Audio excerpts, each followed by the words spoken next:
Baiklah, Assalamualaikum warahmatullahi wabarakatuh.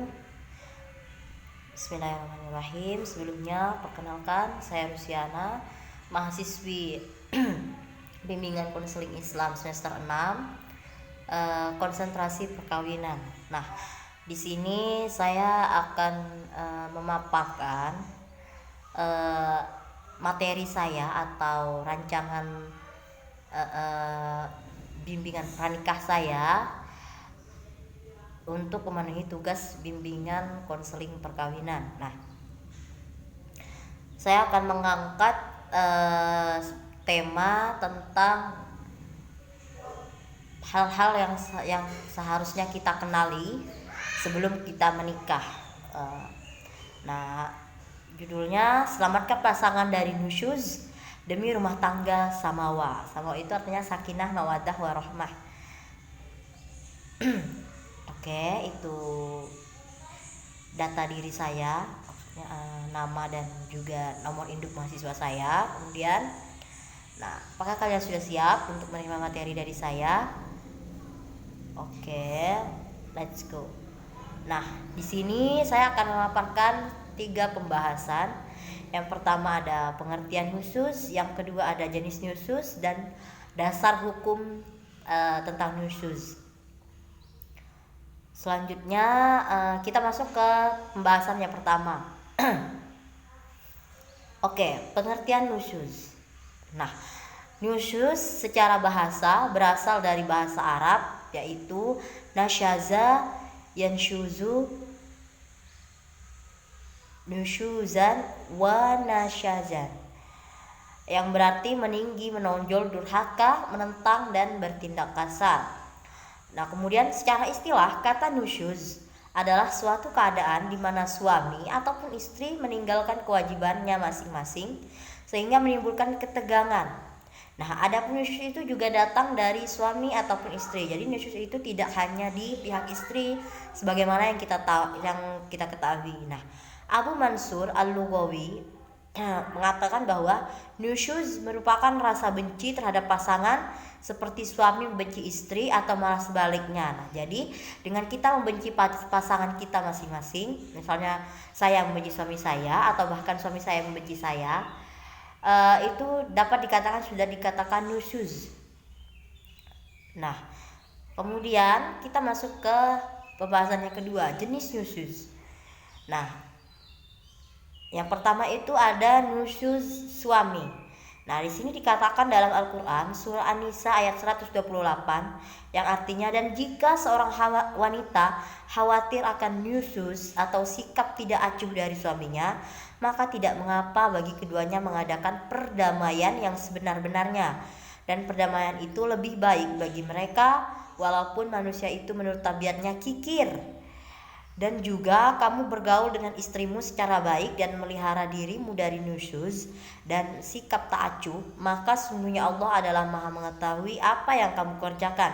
Al-Quran surah An-Nisa ayat 128. Nah, dari ayat ini kita dapat ketahui bahwa suami juga berpotensi untuk bersikap atau memiliki perilaku nusyuz, seperti tidak acuh kepada istri atau tidak memberikan nafkah yang baik kepada istri atau tidak menggauli istri dengan baik, maka suami sudah dikategorikan sebagai nusyuz. Nah, bagaimana seharusnya seorang istri menghadapi suami yang nusyuz itu? Ada banyak cara. Semisal berperilaku dengan manis, atau yang pasti wanita itu harus menggunakan kelembutannya untuk menghadapi suami yang nusyuz. Nah, ini dia. Nah, penjelasan lebih panjang, nusyuz suami itu terjadi bila ia tidak melaksanakan kewajibannya terhadap istri, baik meninggalkan kewajiban bersifat materi atau nafkah atau meninggalkan kewajiban yang bersifat non materi. Di antaranya muasyarah bil ma'ruf atau menggauli istri dengan baik. Nah, jika suami menggauli istri dengan cara yang tidak baik, dia termasuk dalam perilaku nusyuz. Nah, kemudian kita masuk ke nusyuz istri. Ini yang paling umum ya, maksudnya orang-orang banyak mengenali istilah ini tanpa tahu bahwa suami juga punya perilaku nusyuz loh. Nah, ini dia. Nusyuz istri itu sebagaimana dalam Al-Qur'an surah An-Nisa ayat 34.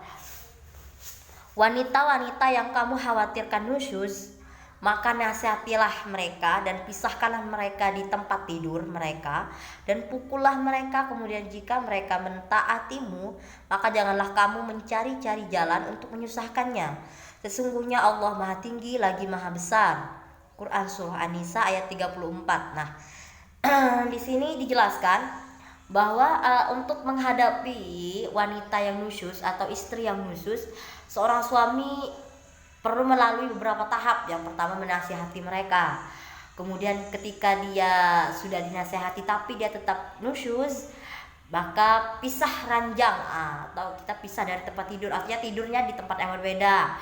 Misal istri tidur di kamar utama, kita tidur di kamar anak, atau suami tidur di kamar lain. Yang penting bukan di rumah orang lain. Kemudian pukul. Jika istri kalian sudah dilakukan pisah ranjang tapi istri kalian masih nusyuz, maka pukullah mereka, tapi dengan pukulan yang mendidik. Artinya tidak boleh memukul itu menyakitkan. Maksudnya itu yang merendahkan dirinya.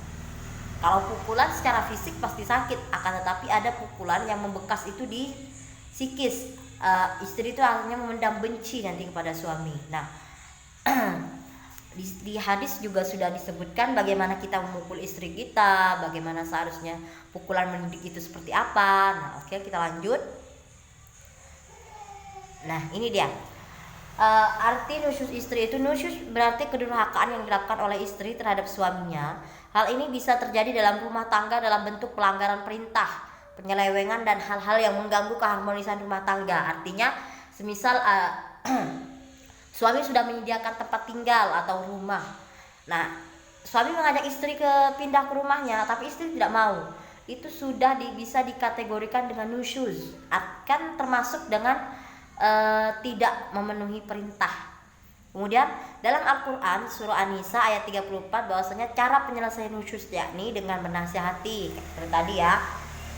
Kemudian memisahkan tempat tidur, kemudian lalu pukul. Nah, hal ini juga telah dicontohkan. Nah, cara memukul yang mendidik oleh Rasulullah dalam hadisnya yang artinya pukullah perempuan-perempuan itu jika ia mendurhakaimu dalam kebaikan dengan pukulan yang tidak menyakitkan.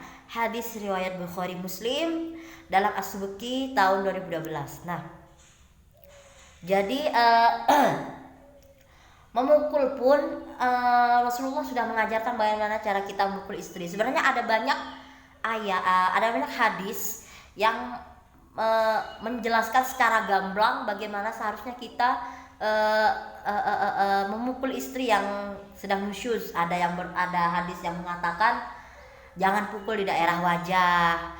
Ada yang dicontohkan juga oleh nabi siapa? Nabi Ayub ya. Yang dia istrinya yang membangkang karena dia sakit-sakitan dan meninggalkannya, kemudian istrinya kembali. Nabi Ayub mengambil 7 helai lidi atau berapa lalu dipukulkan pada istrinya. Nah, itu juga salah satu contoh bagaimana seorang suami menghadapi istri yang bersikap nusyuz. Jadi tidak sembarangan ya. Berarti Islam juga tidak mengajarkan KDRT kepada kita sebenarnya. Oke, kita lanjut ke slide selanjutnya yaitu dasar hukum. Nah, di dasar hukum itu ada banyak sebenarnya dasar hukum. Cuman yang saya masukkan ini undang-undang atau kompilasi hukum Islam. Yang pertama ada di pasal 8 ayat 1 sampai 4 itu berbicara tentang kewajiban istri suami itu apa saja. Nah, kemudian ada di KHI pasal 83 ayat 1 sampai 2 itu menjelaskan nusyuz atau suami atau istri dikategorikan nusyuz itu seperti apa. Nah, kemudian di KHI pasal 8 ayat 1 sampai 3 itu juga menjelaskan tentang nusyuz suami maupun istri. Nah, oke, baik, terima kasih. Itu saja tadi penjelasan dari saya. Kurang lebihnya mohon maaf. Wassalamualaikum warahmatullahi wabarakatuh.